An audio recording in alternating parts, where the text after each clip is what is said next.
السلام علیکم ورحمۃ اللہ وبرکاتہ۔ امید ہے دوستو تمام حضرات خیر و عافیت سے ہوں گے۔ دوستو آج کا سبق ہمارا ہے قرآن مجید، اور اس سبق کے ذریعے ہم آپ کو قرآن مجید کی بہت سی معلومات آپ کو دیں گے۔ دیکھیے دوستو، ٹائم ضائع نہ کرتے ہوئے ہم اپنا سبق شروع کرتے ہیں۔ بسم اللہ الرحمن الرحیم۔ دوستو، سبق شروع کرنے سے پہلے آپ سے ایک درخواست ہے کہ اگر آپ نے ابھی تک ہمارے اردو کریٹر چینل کو سبسکرائب نہیں کیا ہے تو ہمارے چینل کو سبسکرائب کرو اور بیل آئیکن بٹن کو دبائیں تاکہ ہر آنے والی ویڈیو آپ کے پاس سب سے پہلے پہنچ سکے۔ دیکھیں دوستو، اشرفی تعلیم صفحہ نمبر 16 حصہ اول، قرآن مجید۔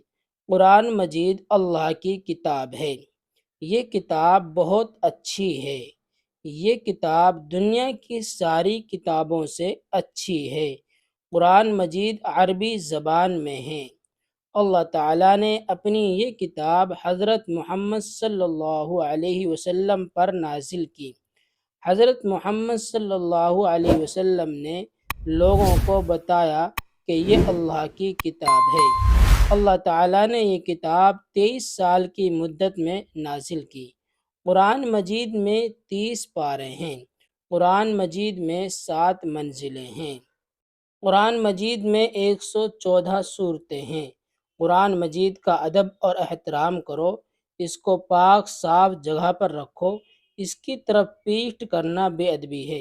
قرآن مجید کو خوب پڑھو، قرآن مجید کو دل لگا کر پڑھو، قرآن مجید کو دھیان اور توجہ سے پڑھو، قرآن مجید کو سمجھ کر پڑھو۔ قرآن مجید پڑھنے سے دل میں اللہ کی محبت پیدا ہوتی ہے۔ قرآن مجید میں صحیح زندگی گزارنے کا طریقہ بتایا گیا ہے۔ اس میں ایک دوسرے کی مدد کرنے کی تعلیم دی گئی ہے۔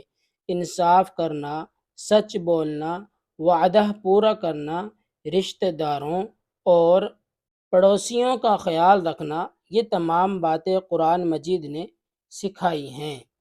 کسی کا مال چھین لینا، چوری کرنا، ناحق کسی کو ستانا، ظلم کرنا، ان تمام کاموں سے قرآن مجید نے منع کیا ہے۔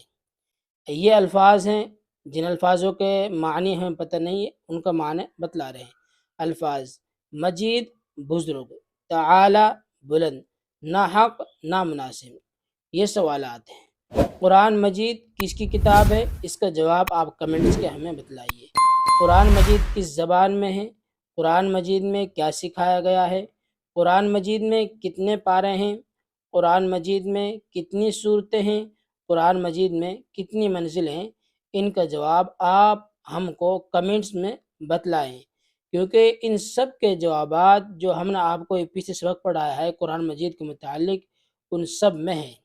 یہ مشق ہے یہاں پر یہ خالی جگہ ہمیں پر کرنی ہے۔ قرآن مجید کون سی زبان میں ہے یہ آپ کو بتلانا ہے کمنٹس میں۔ اللہ نے اپنی کتاب کون سے نبی پر اتاری یہ بھی آپ کو کمنٹس میں بتلانا ہے۔ قرآن مجید کو کیسی جگہ پر رکھنا ہے، پاک جگہ پر رکھنا ہے، غلط گندی جگہ پر رکھنا ہے، یہ بھی آپ کو ہمیں کمنٹس میں بتلانا ہے۔ قرآن پڑھنے سے اللہ تبارک و تعالیٰ کیا چیز حاصل ہوتی ہے یہ بھی آپ کو ہمیں بتلانا ہے۔ اب اس میں حرف ملانا ہے، چلو یہ میں ملا دیتا ہوں۔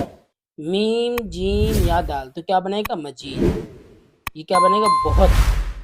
یہ عربی۔ یہ تعلیم، کیا بنے گا؟ تعلیم۔ اور یہ ظلم، کیا بنے گا؟ ظلم۔ تو دوستو، یہ سبق آج کا ہمارا یہاں تک ہو گیا ہے۔ اس سبق کو آپ بہت دھیان سے اور سمجھ کر سنیں، اور پھر جو ہم نے آپ کو سوالات دیے ہیں ان کے جوابات آپ ہم کو کمنٹس کے ذریعے بتلائیں۔ السلام علیکم ورحمۃ اللہ وبرکاتہ۔